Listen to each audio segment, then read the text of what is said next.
Hello, friend. Let's talk about how to organize your house and life for the winter. Now, I try to be very inclusive in this podcast, but this episode in particular is going to be for those of us who live in climates. Can we talk today? I think so. Let's see. Let's see. We'll see how the rest of this unfolds. Those of us who live in climates where it gets cold in the winter. So winter is going to be here before we know it in the Northeast. And while I don't enjoy being outside except for an outdoor cafe or lying on the beach, I adore the coziness of winter. So let's chat about organizing our house and life for winter. And why do I feel passionately about this? Well, let me tell you. I made the mistake of waiting too long, one of our first winters in New England, to get prepped for winter. And I could not find winter boots or a winter jacket for my son. And even online, I struggled because it's like by the time winter is around, all the spring clothing is out. So I was determined to never make that mistake again. So I really start thinking about winter long before it comes. I oftentimes start thinking about it in summer as I'm prepping for back to school.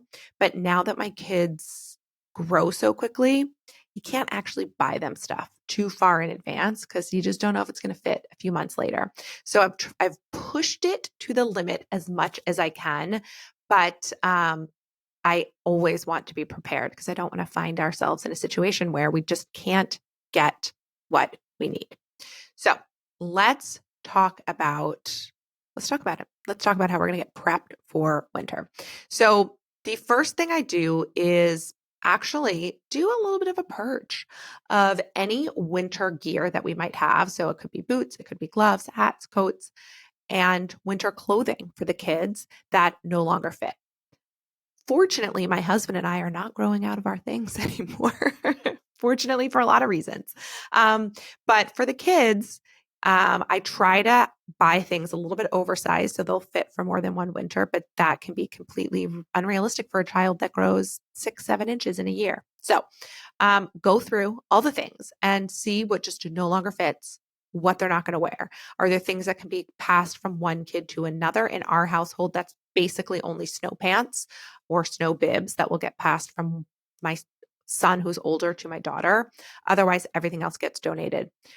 If you live in a colder climate or a climate that gets cold in the winter items like winter jackets and snow boots are coveted items in shelters. So you can feel really good about donating to them. A lot of places will have coat drives. Like I think our local library even does a winter gear drive. So it should be pretty easy to find places that you could donate to. So do a little purge of all the things that don't fit and that you're not going to use. And then make an inventory of the things that you are going to need to buy. So, do you need new snow boots, new winter coats? It seems like the winters where I do the most prep in advance, we end up getting like no snow, and then we don't even need the items. So, I love ordering from Zappos. I think they were purchased by Amazon. So they've always had an incredible return policy, but they have, I think, a 365-day return policy. So I do try to keep the shoe boxes of any snow boots that we purchase and not take them out of the boxes until they need to be worn, because if you don't use them that season, you could always send them back. That's just a little tip for you. But doing an inventory, make sure we have everything that we need, is really the first step so that you don't get burned like I did. Now, I do very few swaps in my house. I am fortunate that I have the space for it. Even if I didn't, I would prefer to have fewer things than have to do a seasonal swap. I don't enjoy that. I like setting up a system and it's one and done.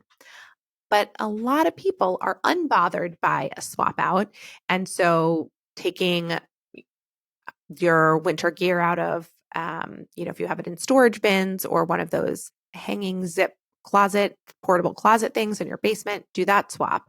For me, the one swap that we do, it the one swap that we do in our house is we have a mudroom closet that leads out to our garage that we come in and out of the house from. And we have 4 bins. We have a winter kids bin, a winter adults bin, summer bin. I think we still have a mask bin, believe it or not. I do wear one every now and then, like when I get my nails done, so that I don't have to breathe in the fumes. All right, we're getting off track. But I will rotate those bins so that the 2 closest bins, like the bins most easily accessible, are the winter bins. So I'll just sort of like rotate where they sit on a shelf. It seems so minor, but when I tell you that the benefit of the membership is finding every single pain point in your life and eliminating it so that there's no friction points, this is what I mean. This is like such a specific example, but if I had to reach over another bin to get what I needed, that feels annoying. Just swap the bins in the winter, swap them back in the spring, and then everything you need is easily accessible. So if there's any swaps like that you have to do it. Do it now, or be thinking about doing it in anticipation of the winter. Another thing I did, which was a major game changer for me, was I would find that when we would come in from a particularly snowy day, it was more so when the kids were playing in the snow, but even just, if my husband was shoveling snow, we'd bring the wet snow pants into the mudroom. They'd hang on a hook, and then they would get the cushion underneath it all wet and the rug all wet. So I installed hooks in my garage, pretty hooks that match the hooks in my mudroom. So it felt like an extension of the mudroom. And that is a place to hang anything that is drippy, drippy wet. And that, again, eliminated a pain point and was a major, major game changer. Now, I will tell you this. I learned this by trial and error. Because my garage is not heated, it's way warmer than being outside, but it's not heated. Stuff doesn't actually dry out there. So once it's done dripping, I do then bring it in my mudroom to dry, because the heated house will like take it to 100%. It's not going to dry fully in the garage, but I can at least wait until it is done dripping to bring it into the house.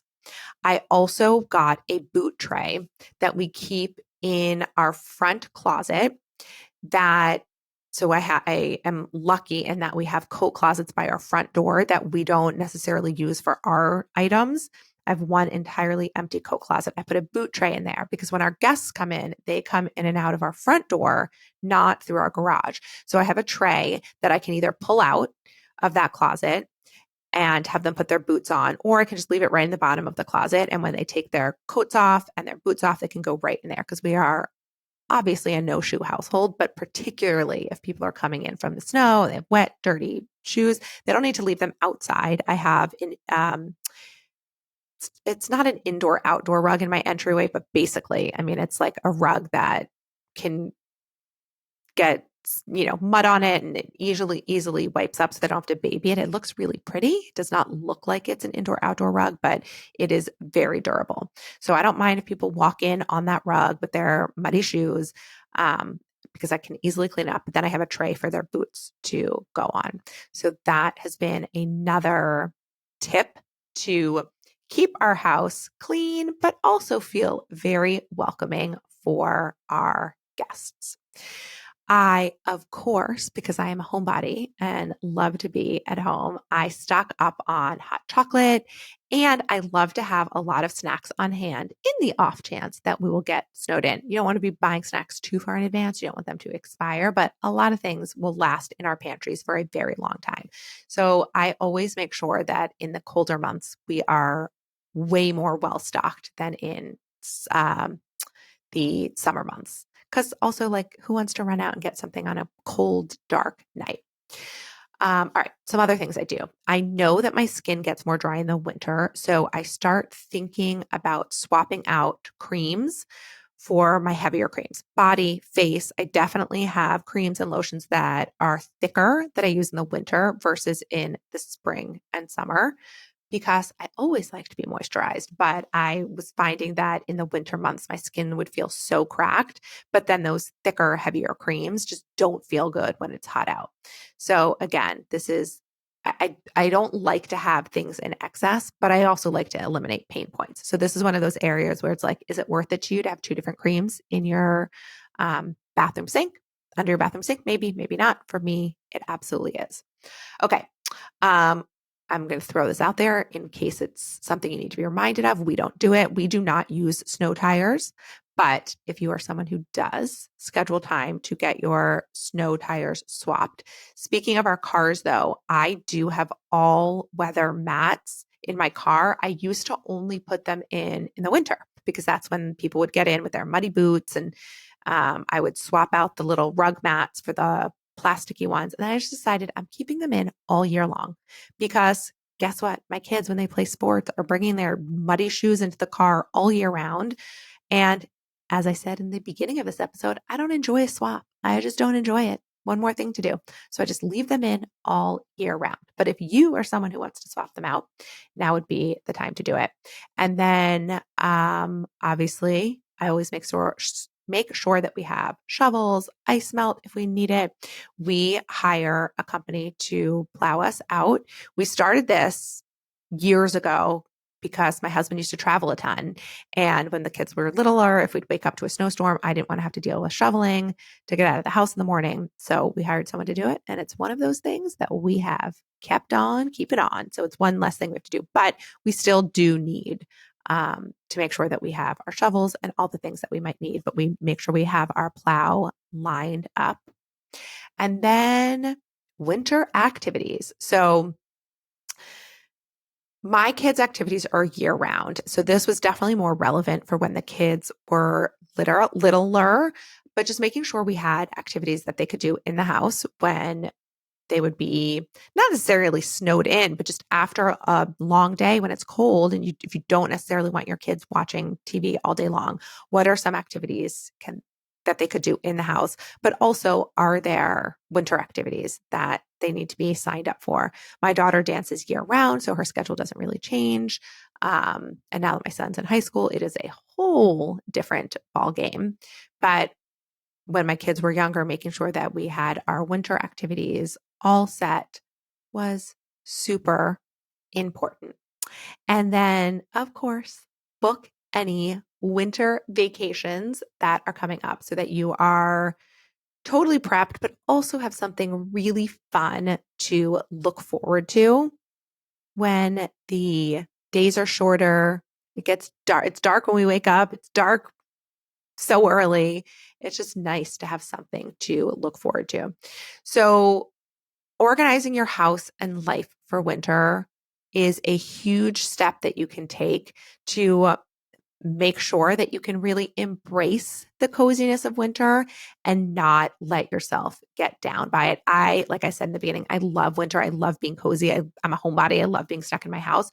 But also, I know that the darkness can be grating. It can be super demotivating.